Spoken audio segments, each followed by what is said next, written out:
Welcome. All right, today we're going to decode the language of the market. We're going to take what looks like a super complex chart and turn it into a story that you can actually understand. So be honest, have you ever stared at a stock chart and just seen a messy scribble of jagged lines and, I don't know, random shapes? Look, if you have, you are definitely not alone.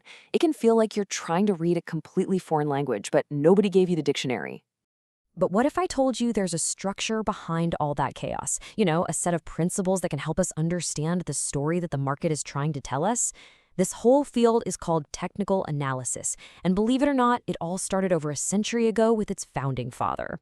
Let me introduce you to Charles Dow, and yeah, you've absolutely heard his name before. He was the co-founder of Dow Jones and Company and the very first editor of the Wall Street Journal. But for our story, the most important thing is that he is basically considered the father of modern technical analysis. Dow's big idea started out pretty small and just grew into an absolute powerhouse.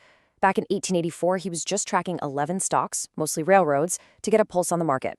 But over the decades, that little list evolved into the 30-stock Dow Jones Industrial Average we hear about on the news every single day. It's become a vital sign for the entire economy.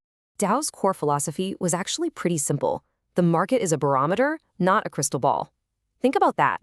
It reflects everything we know right now: earnings reports, economic data, global news. But it can't predict a sudden earthquake or a geopolitical shock. It can only react to it, and that reaction is often swift and immediate. And this one core idea? Well, it blossomed into what we now call Dow theory. It's a set of principles so foundational, so powerful, that they're still the bedrock of technical analysis even today. Okay, the first principle is the big one. The averages discount everything. What that really means is that the current price you see for a stock or for the whole market has already factored in all the available public information. So in Dow's view, you don't have to be an expert on every company's balance sheet.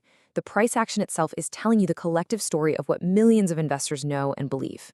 Now, Dow also realized that the market's movement isn't just random noise. Not at all. He saw that it moves in three distinct trends, all happening at the same time. And he came up with this brilliant analogy to explain it that just makes perfect sense. He compared the market to the ocean. The primary trend is like the tide. Is it coming in or is it going out? This is the major long-term direction, a bull or bear market that can last for years. Then you have the secondary trend, which is like the waves. These are shorter-term corrections that move against the tide, lasting for maybe a few weeks or a few months. And finally, you've got the minor trend. These are just the ripples on the surface, the day-to-day fluctuations and noise that are really the least significant in the grand scheme of things. Okay, Dow's third principle is all about confirmation. He said that volume must confirm the trend. Just think of volume, the number of shares being traded, as the fuel for the engine. A price trend is only considered healthy and strong if trading volume is increasing in the same direction. High volume means high conviction. It's that simple. And the last principle for today is simple but incredibly powerful. Trends persist. This is basically Newton's first law of motion, but applied to the financial markets. An object in motion stays in motion. So, analysts assume a trend is going to keep going on its path until there is clear, undeniable evidence that it's turned around. So, we have the theory down, but how do we actually see all of this in action? Well, that's where charts come in. They are the canvas where the market's story plays out right before our eyes. So let's open up the visual toolkit.